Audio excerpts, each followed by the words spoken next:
இயேசுவோடு கூட ஒருமித்து நடக்கிற போது கிறிஸ்து அழைத்த அழைப்பிலே பூரணமாய் ஓட முடியும்.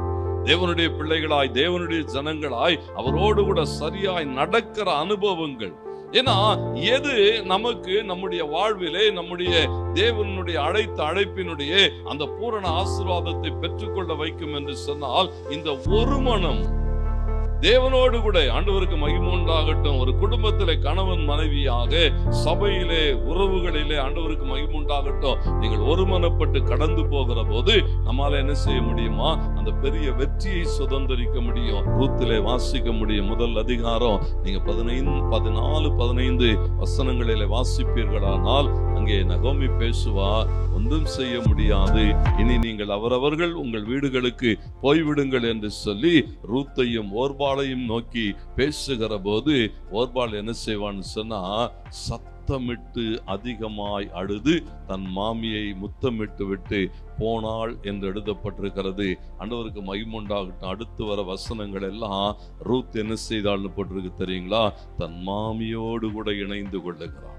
பாருங்களேன், ஒரு தீர்மானம் எடுக்கிறாள் ரூத். ஆண்டவருக்கு மகிமை உண்டாகட்டும். என்ன நடந்தாலும் உன் கூட தான் இருப்பேன், உன்னோடு கூட தான் இருப்பேன் என்று சொல்லுகிற போது இங்கே சொல்லப்பட்டிருக்கிறது, நகோமியும் ரூத்தும் ஒருமனப்பட்டவர்களாய் கடந்து வருகிறார்கள்.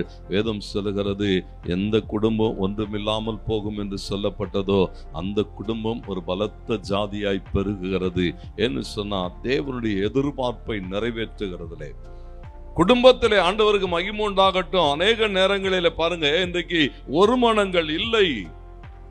கணவன் மனைவியின் இடத்திலே ஒருமனம் இல்லை. ஆண்டவருக்கு மகிமை உண்டாகட்டும்.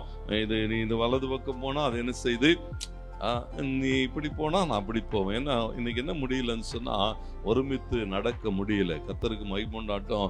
ஒன்னு இந்த பக்கம் எடுக்குது, ஒன்னு அந்த பக்கம் எடுக்குது. ஆக கடைசியில் என்ன நடக்குதுன்னு சொன்னா, எங்கேயும் போகாம இருந்த இடத்திலே இருக்கு. ஏன்னு சொன்னா ரெண்டு பக்கமும் என்ன செய்யலையா? வேதம் என்ன எதிர்பார்க்க சொன்னா, ஒருமனப்படுகிற போது கர்த்தருக்கு மகிமை உண்டாகட்டும். தேவன் நம்முடைய வாழ்வை இங்க பாருங்க, ரூத்தும் நகோமியும் ஒருமனப்பட்டு பெத்லேகம் வரைக்கும் கடந்து வருகிறார்கள். தேவன் அந்த குடும்பங்களை ஆசீர்வதிக்கிறார். தேவன் என்ன எதிர்பார்க்கிறார் சொன்னா, தேவ பிள்ளைகளுடைய வாழ்விலே ஒவ்வொரு நாளும் கர்த்தர் நமக்கென்று வைத்திருக்கிற அந்த ஆசீர்வாதங்களை சுதந்திரித்துக் கொள்ள வேண்டுமானால் தேவனோடு கூட நீங்கள் ஒருமனப்பட்டாக வேண்டும். சபையோடு கூட ஒருமனப்பட்டாக வேண்டும். குடும்பத்திலே நல்ல ஒருமனதோடு கூட என்ன செய்யணுமா? ஜெபம் பண்ணி காரியங்களை தீர்மானிக்க வேண்டும்.